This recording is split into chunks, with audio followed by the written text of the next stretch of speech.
Hello, my friends, and welcome to the Empower Hour. I'm Alexandria Nicole, and I am here today with Shantell Quintanar. It is the show that is meant to inspire, motivate, and most of all, empower our guests.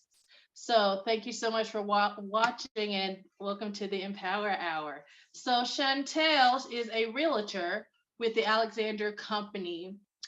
Oh, and it's the Defender of Men is the meaning of the company's name in Keller Williams' office in Littleton, Colorado. She is one half of the husband and wife duo that created the Alexander Company to help first-time home buyers who felt they would not be capable of ever purchasing a home. They now specialize in residential and commercial real estate, working with anyone from first-time home buyers to savvy investors, as well as big business owners, big and small. She is also the head of the Diversity and Inclusion Committee for her office and a very passionate in ensuring everyone is represented through real estate. Shantell has four children and takes great joy in finding the flow between her growing business and family. Shantell has 20 plus years of experience in customer service and management. She's very passionate about helping people to build wealth and security. And with this in mind, has now added life insurance to her tool belt to ensure her clients and their families are always well taken care of. Her message has always been simple: help people no matter what level you're at. Yes, Shantell. Welcome. Thank I'm you. so happy that you're here. And I love everything about you and what it is you stand for. I'm so happy to have you here today. How you doing? I'm doing wonderful. Yeah. So first of all, it was kind of stated a little bit in your introduction, but what are you most passionate about in the work that you do? I think my passion comes from just teaching and helping people in whatever level that means. I love training people for new skill sets. That really makes me better at the skill set as well. Now in real estate, I love being able to teach people how to navigate through that world. I think things that I find intimidating, I want to learn them and then teach them to everybody so it wasn't in vain. Didn't just waste all that time for no reason. Well, that's good because sometimes people, when they find something intimidating, they kind of stray away from it, right? But I think that is kind of one of the defining factors as to whether you're successful is, do you embrace the things that you don't know with the willingness to learn more about them? Or are you like, that makes me uncomfortable? No, I want no parts, right? Yes, I'm more uncomfortable not knowing for good than just like not knowing initially. I would rather feel like, okay, I'm very uncomfortable, but I'll get past this feeling than like walking away and knowing I just will never know. Yeah. So what's an example of something that, initially made you feel uncomfortable, but that was the motivating factor to learn more and delve deeper into that aspect? I mean, I think everything, I think real estate, I think life insurance has been that for me. I think I'm always trying to prove to myself that I'm intelligent. And the reason is I'm not classically educated. So I didn't even graduate high school and a lot of other, yeah. So, to me, that was embarrassing for a long time. And then I thought about it and I'm like, I can learn anything anyone else can learn. I just have to be really focused and really aligned with what I want and be driven. And so anything that intimidates me, I'm intrigued and I want to learn. I love that aspect about the fact that you decided to persevere no matter what your educational background was, because that, how we quantify ourselves and how we evaluate our personal wealth based on all these determining factors, right? Like, did I graduate from high school? Did I graduate with honors? Did I go into college? Did I go into an Ivy League? It's like all these like places and classism that all Right. contribute to ultimately sometimes how we look at ourselves. But you are beautiful and accomplished and just amazing. Who needs a Thank high you. school degree? Well, and And you not have to knock. determination and you have the willingness to learn and not let it define you. And not So to knock I love classic that. education, because a lot of people in my sister-in-law is very well educated, my brother is very well educated, and I can definitely admire their drive to go through that force. I think I knew pretty quickly I was going to have to get to work and survive, and then I was going to be able to figure it out later, and that's what I'm doing now. Well, that's the cool thing about life is like all of our paths are so different. They are designed for us as individuals, and Yes. everyone's path will not look the same. And I'm so proud of you, Shantell. That's wonderful. That honestly makes this so much more inspiring because you didn't let those things hold you back, or you didn't let it define you in a negative way and keep you down. So I admire you for that. I'm so happy I you shared appreciate that. that. Thank you. Yes. So, are you involved in any like community outreach initiatives or something that you're doing currently, or something that you've done in the past that you participated in that meant a lot to you? Yeah, so actually we're getting involved as a office. We're gonna go ahead and oh, somebody's not muted. Well, my friends, could you mute for me? I probably. I think thank you, Joe. Appreciate it, darling. Okay, Um, go ahead, Shantell. so as an office, we're actually getting involved. So just kind of talking a little bit about backgrounds. My husband and I both have a somewhat similar background. And so he lived in a boys' home called Urban Peak, and it's downtown. And so we as an office are going to get involved with not only, it's a really cool program because they have a thrift store that you donate, and then basically a couple different things. Either you purchase and that money goes towards the adolescents that are living in the house, but they also get to go in there and get belongings that they need from the secondhand store. And then you can also serve food. You can also just go and talk to everybody. And so that's what we're going to be doing in May, is going and just volunteering across the board, and then also reaching out to like our sphere of influence and people who are part of the community, our clients, to do that as well. So we're super excited about that, because Dominic says that when he was there, people who used to live there would come in and volunteer. And those were the ones that kind of meant the most, because it said they got out and that they were okay. So I'm super excited about that. So I cannot wait. So I'll be reaching out to everybody to get donations and money and volunteer time, and just pressure you into helping as well. Well, tell me that name, what the name it was again, so I can write it down. Urban Peak. Urban Peak. Yeah. And it's a nonprofit, like housing for, what's the demographic of the people that they help there? Who are they helping?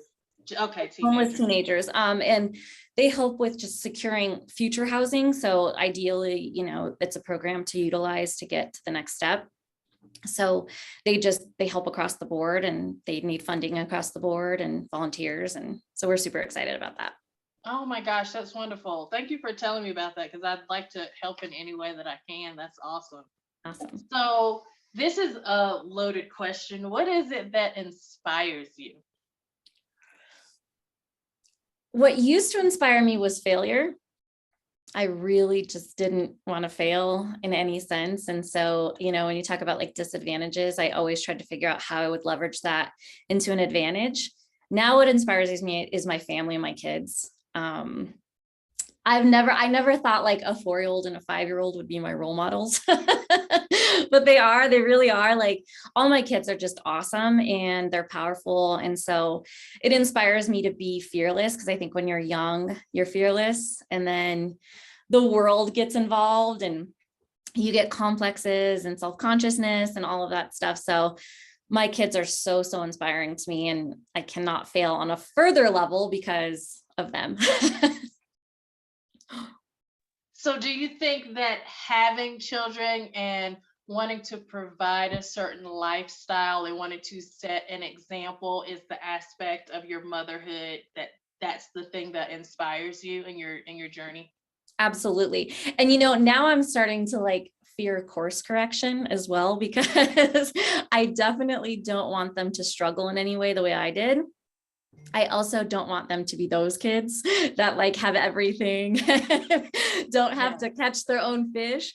So it's always a teetering kind of, don't overdo it, but make sure they understand they're loved, supported, they can do anything, all the above. Yeah, so I did a presentation on entrepreneurship yesterday, and one of the things that I told them was my why behind owning my consulting business and general contracting business, and what the thing was that kept us moving forward, that keeps us moving forward. And mine's a two-parter. So one of it is I want to create generational wealth for our girls, and also in that be creating the example and setting up a foundation for them to win.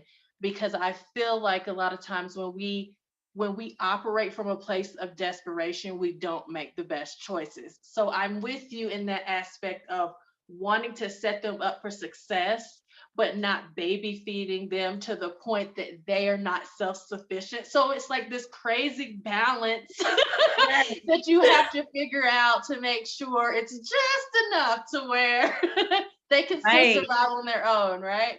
Well, and I saw something the other day that I really liked, and it was actually Steve Harvey that said it, but he said, I thought that generational wealth was like financial, but if you teach your children well enough, you shouldn't have to provide financial, like something left behind financially, because you've taught them how to do it themselves. And that I think is so powerful, because if you leave them everything with no way to do it after you're gone, it's fleeting, but like that skill set and that drive and that work ethic is more important.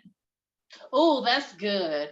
And that's true, because in his way, he's thinking about generational wealth, his legacy being knowledge. Yes. And I have never thought about it in that way, but that's such a wonderful way to articulate setting them up for success. I love that. That's so good. I read this book by Deepak Chopra, but his approach is the polar opposite. He told his children growing up that if they didn't want to work, they didn't have to work. They don't have to go to college. Daddy will take care of you. And he was like, of course, all my children like went to Ivy League schools and, graduated with honors, and they're sitting on all the boards. So I'm like, is that the reverse psychology? Is that the tool? Because if we're like, you need to go to college and you need to do XYZ, then either they are resentful that we make them go down that path and they really didn't want to, or they're combative to do it. And because it comes from mom and dad, they don't even want any parts of it. Totally. So he's like, do nothing. I'll take care of you. It's all good. And they're like, I'm going to do everything. I believe there's something to that, because I don't know if it's just human nature, but for me, like I hate being told what to do. So as soon as I'm told what to do, it's like I'll do the exact opposite. My grandfather wanted nothing more than me to learn Spanish, and he told me I had to, so I learned French, like just because it was like, you have to. I'm like, I don't have to do anything. So I think that there's probably something to that. As soon as you start to pressure someone into something, I think it kind of loses its appeal just in general. Yes, and I think that it also depends on the people that you're directing the energy towards, because one person might be told, you don't have to do this, you can make your own path, I'll take care of you, and they're like, cool, I didn't really want to do anything anyway. You're like, no, but wait, I need you out of my house though. Like, right, you know right. I mean? That expires at 18, just so you know. Lord have mercy. That is so wonderful. There's so many ways to approach parenting, but the fact is, we don't know what's the best way. We're just it's a crapshoot, honestly. Like I'm realizing that more and more. I think I stopped criticizing my parents as much once I became a parent, because I'm like, you think of your parents as someone so elite and what they should know and what they should do, and it's like, no, we're all just trying to figure it out. And before I had kids, I just ate snacks for dinner every night because I was busy, so like, I wasn't the prime example of grapes was my go-to dinner. Hummus. I had no qualms. Yes, I could eat hummus 3 nights in a row. I'm like, it's easy, sustains, like, I don't know, cheap. Yes. So like now we gotta be moms and making like full on meals and make sure we've got our starches and our vegetables and our meats and all that good stuff. Like motherhood definitely has it's opened my eyes to what responsibility looks like, Yes. and also to think about somebody else's well-being outside of yourself, right? Because before our kids, it was just us getting through the day, getting Oh through the yeah. weeks, getting through the moments. But now it's like, well, I've got to get up. I have to have thoughts about providing. I need to be instilling things in my children. For me, I've homeschooled for 5 years, so I'm teaching my girls. So Yeah. I focus a lot on their academics and what they need to do to be successful, but also their emotional intelligence Yes. and how like tools for calming down. Because I don't know about you, but if I'm at a level 9 and somebody tells me to calm down, I'm not calming down. Like you No. just put gasoline on the Oh fire, yeah. right? So I'm teaching them things like block breathing. It's like hold, like breathe in for 4 seconds, hold it for 4 seconds, release it for 4 seconds. So I'm teaching them tools to actually calm down. You know what I mean? So I'm hoping they'll be a little bit more emotionally intelligent than I was I'm like, growing I up. want to go to your homeschool right now. Like, I'm not that emotional. I won't tell you how old I am, but I know that I'm not there. So maybe I learn it and then I'll cascade it down to my children. Cause no, I'm not. I think it's a family thing, but we just are like a family of hotheads. And when you said at level 9 on gasoline, I'm like, if at level 1 on gasoline, like as soon as I don't like it, just shoots up, and I'm working on it, but it's been a work in progress. You're like, as soon as you say something I don't like. My daughter, and I always wondered like where I got that from, but or like what cultivated that in me. But no, it's just been born, because my daughter, since she was born, like before she could speak, she would have that face and do and I'm like, oh, it's just a thing. We just have to work on it. Just something we gotta work on, My Oh, goodness. yeah. Well, what has been the greatest lesson that you think you've learned so far? I feel like I learned so many major lessons every day, but I think the biggest lesson I've learned recently was just that your fear-based decisions can really affect your future, because I didn't feel comfortable banking on myself or taking a risk on myself most of my life. I was supportive of other people's dreams. I was supportive of like the steady, consistent path, that I was doing all the right things. And now that I've, gotten a chance to start a business and take a risk and be terribly just afraid, I realized like it's necessary. It's necessary to really go out of your comfort zone to really live. I was kind of stagnant for a long time.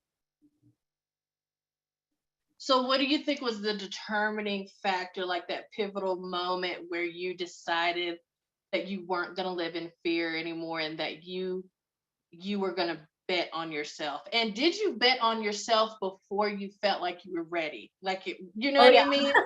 Yeah, like Like because you I went don't know for if it, I'm right? still ready. Like I still question myself every day. Like anytime I level up in any way, anytime I do something that's a bigger number or a bigger, commission or a bigger project, I'm like, it's kind of imposter syndrome, because my husband is the exact opposite of me. He's like a habitual entrepreneur. Like he would start 15 businesses at once. He's not afraid of like, if it works, it works. And I was just the slow and steady and consistent. And I think it's great that we have that from each other, because I'm the voice of reason. But yeah, I bet on myself before I thought I was ready at all. And now seeing how quickly we were able to accomplish things, and how I had more skill sets than I thought I did, that translated to real estate, to insurance, to training, all of those things. Now I'm going like the opposite way. And I'm like, man, if I would have done this at 20, like what would that have looked like? You know? So That has happened to me so many times where you're operating newly in a space where you are leveling up, right? And there's this saying I heard a while ago, and it goes new levels, new devils. And I think that's external devils and oh yeah. internal, right? Because Yes. you have to combat that feeling that you don't belong in that space because you're outside of your comfort zone, or you're operating in a different financial bracket than what you used to and what you were comfortable with. So the first thing that we have to overcome is our own narrator telling us we're not good enough to operate in that space. So Yes. Yes. isn't that crazy how the first person, we're the ones that want to, we want to level up, we want to get to a different aspect of abundance in life, but Sorry, we let me cut down my oftentimes, volume. Thank you. hi, is there, can we make sure we're on mute, everybody? I hear your wonderful chatters. Thank you so much, everybody. Well, and the thing that I noticed more than anything, I heard something so many years ago and it stuck with me over and over and over again, but it said, people are more comfortable with old problems than new solutions. And it's so true. Like you think about it and it's like, I don't like my job, but I'm afraid. I don't like this relationship, but what's going to happen? And you get into that mode. And when I got to a point where I was just like, I have to take a chance and I have to do this, it was terrifying. And I don't think it ever won't be. Like, I think as we grow our team, as we venture out, as we want to start in other states, we want to do other things, I think you're always intimidated, but that's a good thing. And that's that real growth. And I'm realizing that now. Oh, it is. So the solidarity talks are going nationwide this year. And while I'm excited, there's a part of me that's like, oh, am I ready? Like, because I'm comfortable here in Summit County and doing talks in Denver, because that is like where I operate. That's where Right. I'm connected. And I could just call somebody and be like, hey, can I get this space on this date? And it's nothing. You've built But that reputation. so it's like I'm comfortable here, but at the same token, I realize that spaces for people to be heard, seen, and valued are needed everywhere. And that conversation needs to exist outside of where I'm comfortable.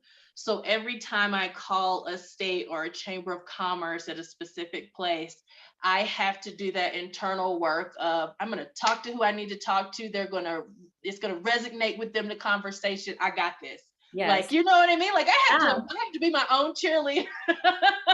Yeah, I have to like listen to like pump up music. I got to be like clear space. The place has to be clean. It's just so weird, but it's like you're hyping yourself up. But I guess everybody does that. You think about athletes and they do that. Like everyone gets in their zone and you have to, because your best version of yourself is what needs to be shown in those situations to just kind of push through. I sometimes wonder if people who are as accomplished like Oprah, is there any space that she still feels out of place? Or is there another level that she aspires even to reach to where if she got there, she'd be like, oh, I'm not sure about that. Like, is it something, I'm wondering about this journey. Yeah, where does that? Yeah, I'm wondering. Yeah, and do I ever want to reach that? Because if I ever get to the point where like I'm Alexandria, I got that, then I'm losing the humility. I'm losing the foundation of the things that give me the drive to keep moving forward. And I don't ever want to become so comfortable in a space that I'm overly confident and then I lose the essence of who I am. Right? Yeah. No, absolutely. So, yeah, but I wonder sometimes if you just get to the point where you're like, I've done all the things, nobody can tell me anything.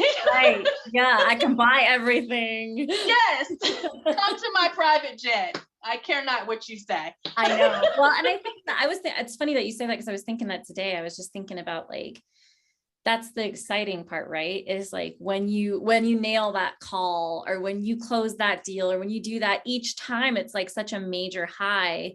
And then there's those failures, and those are not fun days. And you have those times where you did not crush that call, or you did not do that transaction well, or whatever. But that is such a liberating thing when you can get past that like fear and just muscle through it. That's the hardest part of this job.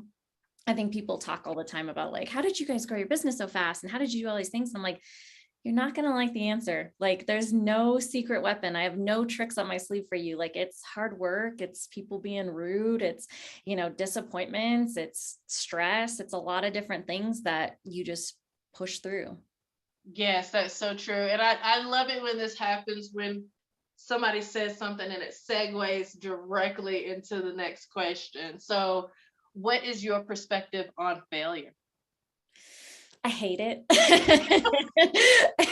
It's necessary, right? Like, I think that I tell this to other people all the time, and I should take my own advice, but like, it's harder for me to listen to it. But no one inspiring is without those stories of failure, right? Like, if you hear somebody and they're like, oh my gosh, how did you build this great business? And they're like, yeah, well, my dad gave me a check and then that was it.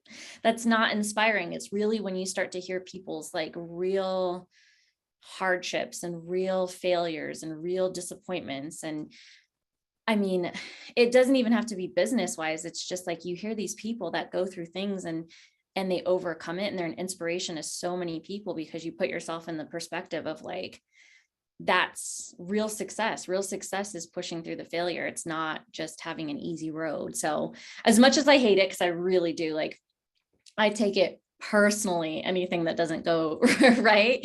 I know it's necessary. And so I guess my thing is like, how quickly do I bounce back and just pretend it didn't happen? I like take the lesson, but like run full force, like no, like pity party, like no, I've had to leave work at different times where I've had a really bad day on something and I leave and I go. And one day I remember I was taking my insurance test and I failed it by 1.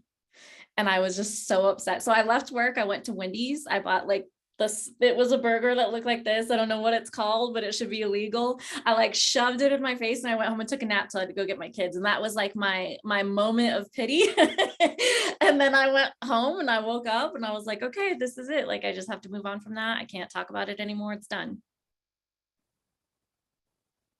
Man, that's powerful. I love how you kind of put boundaries around your emotions on something that you're experiencing, because it is, being that we own our own businesses, and that is our blood, sweat, and tears. That's our sacrifice. That's time away from our children. That's, arguments with our husband. If we get something from any ounce of ungratefulness from a client, or you're like, oh, wait a minute now. You know what I mean? Like, that's your instant feeling, because it is your baby.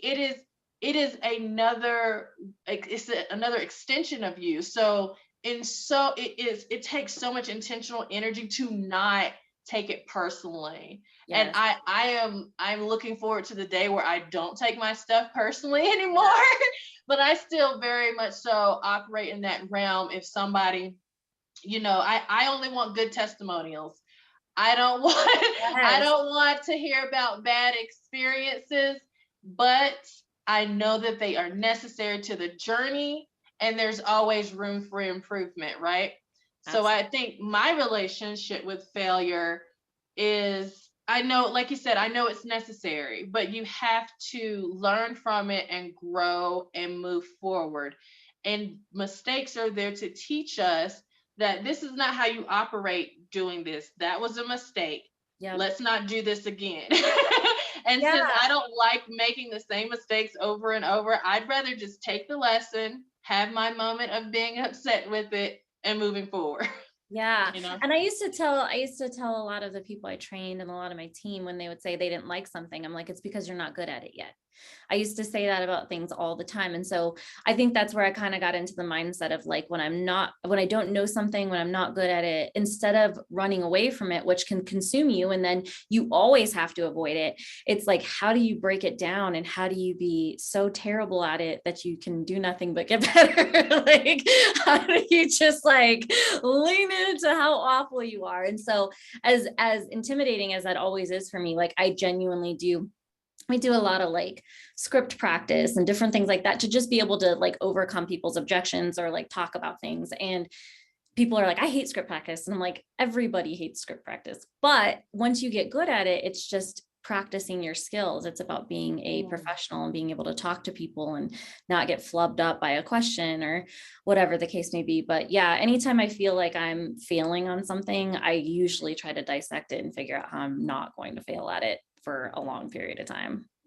So would you say that you have like an analytical mind frame where you feel like you like to take a situation, you like to assess it, like you said, you break it down. So is that how you operate and you've become successful in what you're doing?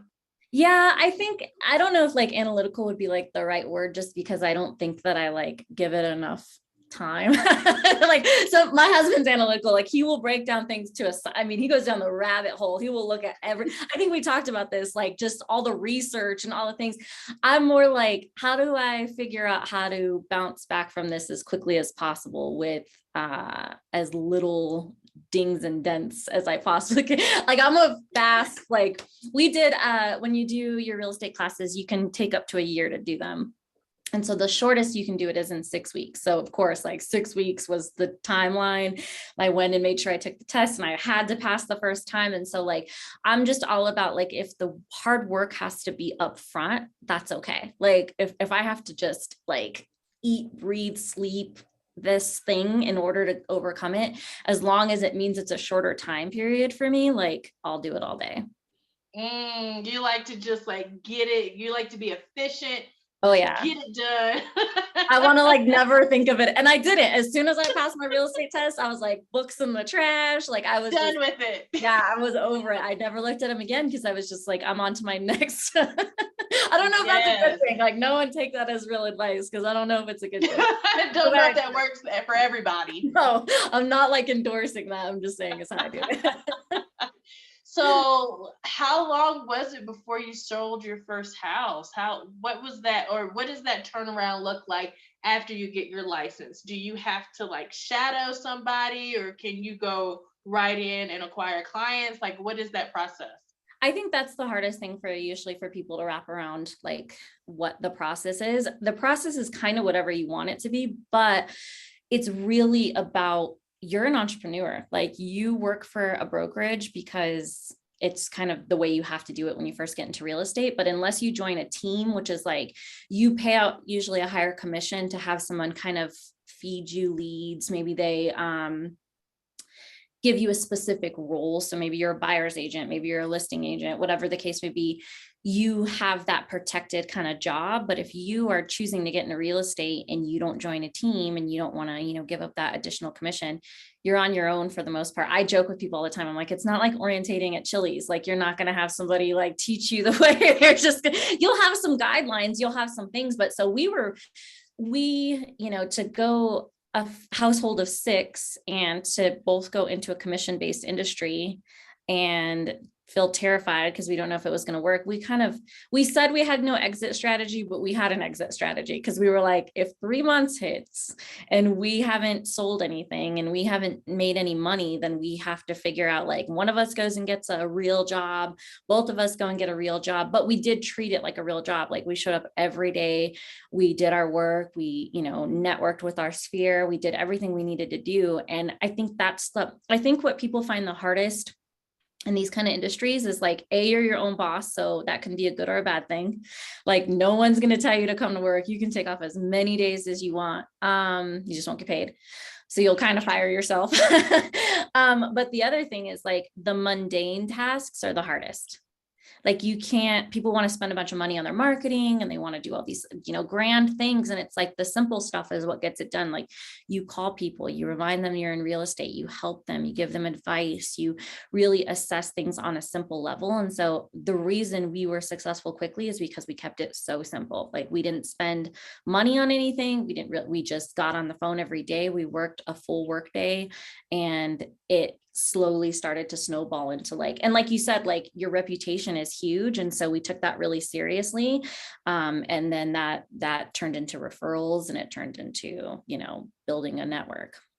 Oh, that's awesome. So how you contributed to your success was just like the personal and the relationship building as opposed to just gung-ho on the marketing, you think? Yeah. And I think that this is important in any industry, but obviously when you're networking with people, like I've always taken great pride on like the way I treat people and just my integrity. And so that helped tremendously because I walked in, I had another agent who's actually really, really successful. She has a really big team. And she's like, where are you getting most of your transactions from? And I'm like, mostly my sphere, like people that I know or people they know. And she's like, really? Because that's usually the hardest to get because people will say like, they know you just got your license. They know you kind of don't know what you're doing and they don't want to trust you with such a giant transaction. Right. I was explaining to her, I'm like, although I don't have that background, like people know me as a leader, people know me as somebody who works really hard and has, work ethic, integrity, that kind of stuff. And so I think people were willing to take that risk on me, which was really great. But yeah, I mean, when you start to burn people, you realize in this kind of industry that like you may not get calls taken from, money. Well, what's a way, just because I'm curious and I'm Yeah. wondering, what's a way that people burn people in the real estate realm? Like, what does that look like? One of our leaders says it perfectly. He says like you have commission breath. And so instead of doing what's doing right for the person, maybe you're just about the transaction. And actually my first transaction was somebody that I was friends with years and years ago and hadn't talked to in many, many years. And they reached out to me because another friend had said like, oh, Shantell does real estate, but I wasn't their first choice. Their first choice was a friend of theirs. They wanted to buy a house and they owned another house and they did not want to sell that other house. And with his realtor hat on, he just decided like, oh, I'm going to force you to sell this other house. I'm just going to keep pressuring you about it. And so they felt so uncomfortable that they eventually said like, look, we want to buy another house, but we do not want to sell this home. So, is that something that we can do? And I'm like, yeah, it's your house. Like, I can recommend whatever is best. It was a good market to sell. He was right. But it's not what they wanted to do. So I think that burning people is more about like just not protecting their best interest and seeing it. You can push up prices, you can charge and not really do a lot of great work. Like there's just so many different things you can do. You can get really lazy and just not call people back or not. It's just putting in the work and treating it as your own transaction. If it's hundreds of thousands of dollars and to you maybe the commission is a difference of a couple $1,000s, but to them a lot of times it's 30 or 40 or $50,000 in their pocket from you working hard for them, protecting them. The protector of men, that's kind of where we came with my grandfather's name was Alexander, and we definitely wanted to pay homage to him in our company, but that's what that means. Alexander means protector of men, and it's like if you have a voice, you use it to protect others. Oh my gosh, I love that so much. That's so good. And isn't it funny how whatever walk of life you're in, if you do it well and you do it with integrity and you do it with caring for other people, you're living in your purpose. Like it doesn't matter what it looks like. If you are Yeah. honoring and caring for others, no matter what you do, you're doing good. Absolutely. I used to say that all the time. I used to say like, if I was the janitor, I'd be the best damn janitor in the world. Because it's like, I care about my work, like I care about, it's not about the pay all the time. There's a lot of times I definitely was underpaid or even under respected, but I felt good when I left. Like every day I knew I hustled and I did what I needed to do. So I felt good about it. Oh my gosh, that's so good. So tell me about, oh, you are an avid reader. You post quite frequently, like books of the week, I think you do. I do. I'm behind What a week, by the way. are you? It's like driving me crazy. That We'll let it slide this time, Miss Thank D. you. I appreciate that. Get it together. I'm going to be double reading to catch up. Do you I love holding books and I love that aspect of reading. Oh, yeah. But with all the things going on, I'm opening up to like audiobooks too. So I could listen in the shower, in the car, and still be like multitasking, because to steal away time to just like sit in the quiet and read, few and far in between.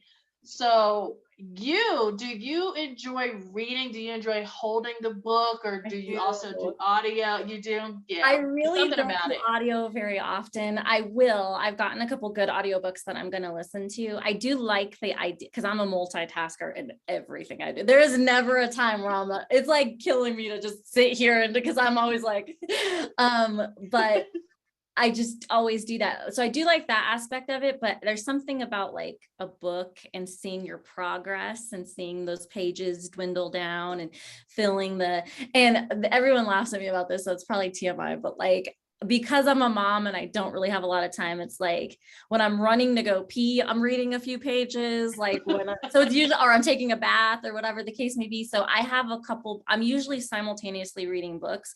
I have like one in each bathroom so I can like read it even while I'm brushing my teeth. Like I'll be reading a few pages. And then I usually, if I start falling behind, then I'll like dedicate, like I'm going to stay up an extra 30 minutes and just like read for 30 minutes or.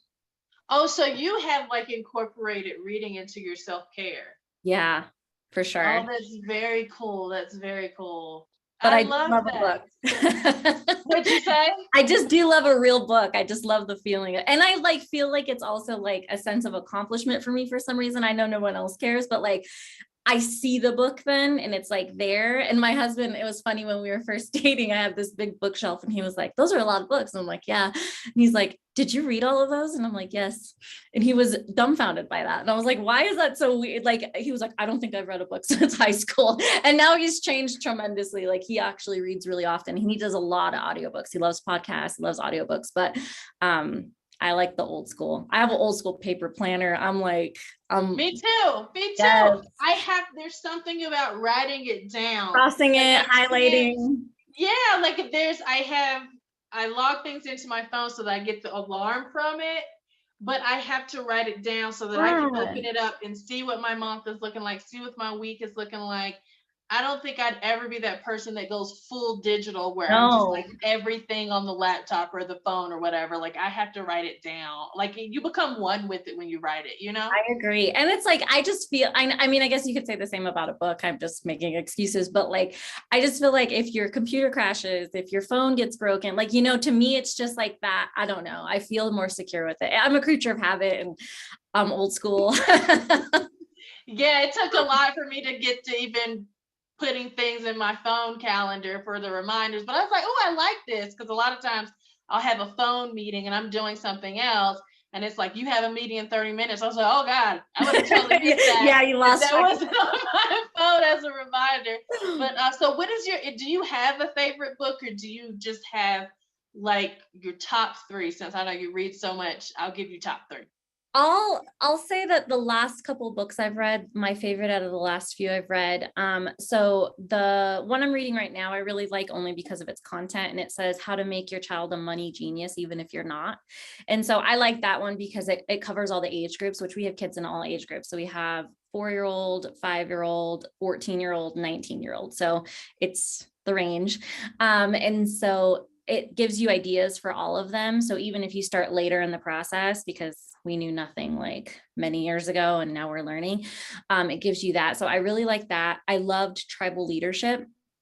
I don't know if you've read that one before, but it's a really good perspective on how every time you work in a place or you have any kind of community, that there's all these different personality types and you have to figure out how to like level everyone up. So, you know, there's the person that's like the constant negative, like everything's wrong. They can always find the bad in everything. Like, how do you level them up? And then how do you level the person? It's levels 1 through 5, but like the person who's really great, how do you get them to be like impactful to everybody? So I really liked that. Let's see. I liked Dare to Lead. That was a good one. Brene Brown. My sister-in-law turned me on to her. She's on here, I think. But yeah, she turned me on to her, and it just, you know, so I like books. Like I usually can find even some of the books that I didn't love. I usually found a line or two that I liked. And so it was worth it to me. Do you write in your books or anything like that? Since you said a line or two, that I do like creases. I do like, oh yeah, I got a little, like it's messy. People don't usually want to like borrow my books because I'm like, they're usually like, I read in the bath, so like they make it like a little wet, so they're like a little warped. I'm like, this book has been well loved on. I was not just like pretending to read. I was really like you are really invested in that book. My book, like you can tell. You're like, I'll make suggestions on what books you should read, but you're Yeah, go not buy your taking own my fresh book. new copy so it doesn't feel like it was from the thrift store because this one's beat up. Oh my goodness. Well, it is 7:45. So it is time to let people that have joined us ask you questions. Now, I already saw one question pop up in the chat. It said, when did you fall in love with hip hop? I don't. That's my brother. If you've ever seen the movie Brown Sugar, I don't know why we love movies so much, but he's just beautiful. So we haven't had a genuine conversation since like 1993. We only talk in movie quotes and nobody gets it, but we think we're So funny. he's in the chat with like inside jokes with you. Oh yeah, he's inside just like everyone's just gonna have to put up with our ridiculousness. So. Well, welcome, brother. And I think it's beautiful you're supporting your sister in this way. Does anybody else have a question for Shantell about real estate or life or motherhood, entrepreneurship, anything? And I don't know if this was a direct message, but Anthony, the second book I believe was Tribal Leadership is I think what I said. It was Tribal Leadership, Dare to Lead, and How to Make Your Child a Money Genius. Mm-hmm. Yeah, those are good. So about that book too, I think I might want to, I have no questions. I helped mentor. Oh, she's an absolute dream. Well, we can see that. She is an absolute dream. Just wonderful. And thank you for your comment. I'm pretty sure that Shantell appreciates that. Oh yeah, she's amazing. It's so cool to see people like, I like to think of myself as a mentor to people and I love to train people, but it's so cool to see that just reciprocated all the way around. You know, I love when I meet somebody who's just powerful and they're not afraid to like share their information and afraid of their gifts and daring and sassy. I love a sassy lady. How would you qualify that woman that was your mentor? How did she operate? What was her personality type? She's just like kick the doors off the hinges, which I love. Like we don't like soft foot around, you know, it's just, I'm a real direct person and I like direct feedback and I give direct feedback and it's never like mean or anything like that, but it's like, I don't need the fluff. Like I don't need anybody to tell me like, you know, you're doing great, but maybe you just try. Like, no, like just tell me what I need to do. I don't want to know a bunch of extra stuff. Like I'm trying to get to the finish line. Run alongside me. I'm already going. When people, my husband jokes about this all the time. And my bosses used to always laugh, but like, they would say like, you know, if you can just call and I'm already on the phone. Like I'm not like finishing. I'm like, I know I need to call somebody. Like, I just like the instant action. So. Oh my gosh. I'm the same way. So my husband will give me an objective or somebody I need to call. And a lot of it stems from the fact that I used to be a huge procrastinator. Okay. So like I still kind of operate in this space of fear of if I don't do it right now, I'll be on something else. I won't remember until like 3 months from now. So if he's like, you need to call such and such, I'm Googling it, I'm calling them up. Yep. So when I convey that I need you to send this email or I need you to do XYZ to anybody, to anybody, and they're still just sitting there listening to me, I'm just like go. I need it done. Like, it confuses me when somebody's not like actively moving when I'm like done with my sentence. I'm like, and like now. Yeah. No. Yeah, no, I'm the same way. And it's like people don't work like that, you know, like a lot of people aren't used to that. And so it's like they have to get used to it. But I mean, that's the best way for me. And I've never was a procrastinator, but like I remember somebody telling me, like, if you don't have time to do it right now, like what makes you think you're gonna have time to do it later? And that's always the way I think about it. Like my schedule will just continue to get more and more booked. So if I have a second right now, just knock it off my list. And sometimes it's an attaboy task, right? Like it's just done. And I'm like, did one thing today. And I got it done. Do you feel that you ever have the ability to be creative in the realty space? Oh yeah, I think it's really cool because, you know, you get to create your own marketing, you get to create your own branding and your own image and do things how you want. There's no right or wrong way to really do your business. So we do a lot of like, it's called farming. So like we're going out to neighborhoods and just basically like meeting the neighbors and, talking to them about the market and trying to figure out who they have ready to buy, sell, whatever the case may be. We're going to start getting into investment properties. So that's super creative and also very terrifying because now it's your own money. I'm willing to help other people risk their own money calculatedly, but like it's a little scarier when it's your own money. So we're getting into that. So that'll be super creative as well. But obviously we'll be listing those properties when we're done with them. When you go and you do the farming, like you said, are people open to having conversations with you, or are they just like, It depends. Who's ringing my doorbell? Because now if I have an unsolicited person ringing my doorbell and somebody shows up before they call. Just in general, like you get the gambit when you're dealing, like it's called cold calling, but when you call people, when you call for sale by owner people, you're going to get cursed at, you're going to get threatened, you're going to have that. Like, that's, I think what turns people off the most is like, you get that one call. I remember distinctly, and it was actually somebody I knew being really nasty to me. And it like made me not want, I remember that day, I like didn't call anyone else that day. And I remember not wanting to call anyone else. And I thought about it and I'm like, no, like I've gotten a lot of clients and helped a lot of people accomplish their goals because of this. Like I can't be tainted by one person. And I think that that's probably a lesson in general for me is like when stuff doesn't go right, like, do you let that control the whole narrative or do you like, again, dust yourself off really fast and then move on? Yes. Like when you trip, like you just have to hurry up and pretend like it didn't happen.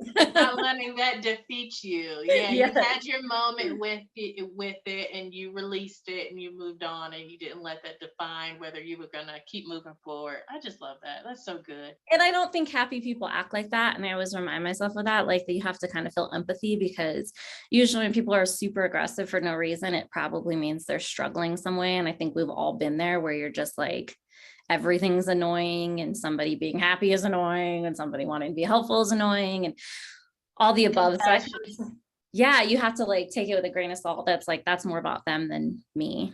That's a good perspective too. I try to remember that. It's hard. Trust, like there may be some curse words as I'm showing empathy. Like there may be a moment of negativity before I get to that point for sure. Cause I'm like, that's the other thing I used to joke with people all the time. I'm like, I'm not from around here. Like, this isn't how we like deal with confrontation here. You know, I have to like check myself and be like, just cause somebody's aggressive doesn't mean like I need to be aggressive. Yeah. You're so adorable. You're not getting angry with anybody. Just stop it. My brother might start like mass commenting right now. Like just a screen of laugh faces across the comments. Oh my goodness. This has been such a pleasure. We're done with our hour already, Shantell. Can you believe it? Amazing. So the last question of the evening, people are really not even asking questions. They're just singing your praises and talking about how amazing you are, telling me things I already know. So the last question of the evening is the most important question, and that is, what is your favorite candy? Oh my gosh. I love sweets so much. I'll give you like my top 5. Like I'll eat candy. Like it's like a trick-or-treater. Like if we get candy, it's not like a grown-up eating a piece of candy. It's like a child that got into a stash. Like I like all the old school candies. I like Scores, I like Rolos, I like Almond Joy. I like Sour Patch Kids. I like Skittle. There's probably not a candy I don't like, honestly, because I love sweets and I don't know what it is, but it's like dinner's never over until we have sweets. So candies are usually like a good quick one because it will look like a child got into a ration of candy, like just so many wrappers and so many like. Well, this is super interesting because I think you were the first guest who does not discriminate against candies because typically it's like a sweet or a sour kind of, you know what I mean? Like you go either way, but you're like, no. And I'll take a break. I'm like a couple chocolates and a couple Skittles till my teeth are like all cramped. Just brush for 15 minutes. No, I love candy so much. We like when we go to the movies and things like that, like it's just like excessive. $150 in popcorn and Yeah. candies. I'm surprised Do I you have ever have you ever tried? My favorite candy is it's everywhere around Valentine's Day. Okay. Where do you stand on? Okay. Oh, we've got a question. Amber said, "Where do you stand on hot tamales?" I stand on I love all candy. It's not my favorite, Amber. Like, I'm not gonna like go out of my way to pick it up, but like I'll eat any. That's with food too. Like I'll eat any food. I'm not like, I don't discriminate. Like I'll, even if it's not my favorite, you won't catch me like not being able to eat something. Oh yeah. Well, let me ask you about the candy. I get them Valentine's Day. They're everywhere. It's cherry. There is chocolate covered cherries, and they have like the cordials. Okay. Do you know those? Yes, that was my grandpa's favorite. Like I still leave them on his gravesite. No, you don't, Shantell. I do. I promise. I still leave him them on his like tombstone. They were his favorite. So like that's not like, again, I love all candy, so I'll just pop anything in my mouth. But like those are special to me because they were like his absolute favorite. So I love them so much. And yeah, like you can get them at like Walgreens and Walmart. Yep. Yeah, like anywhere. In that little red box. And with you the open gold it writing. Yes, pull that cellophane. If my husband, anytime he comes across them, will bring them home for me because those are sentimental, special. I won't share those because those are, That's the candy that I will legit hide from my children. See? Top of the closet. Yeah. In the side table next to the bed. Like I'm not putting it in the kitchen for it to get eaten in 3.5 seconds. No. I saw somebody just said on Facebook, they were like they had a picture of them and they were like, this is the most disgusting candy. And I almost went off. Like I had to scroll past because I was gonna be like, excuse me. Like you're like, calm down. Keep scrolling. I cannot believe that all the candies in the world. And my favorite candy is your grandpa's favorite candy. The best. I know we're meant to be now. That's right. We're soulmates. Oh, well, Shantell, and for all of the people that stopped in and supported this wonderful woman, thank you so much. And that is the end of our show today. So I thank you so much for watching, and I appreciate you being here. I do hope that within this hour you were inspired and motivated, and most of all, empowered. So I will see you all next Friday. And until then, be blessed. Thank you, Shantell. I appreciate you. Everyone. Bye, darling.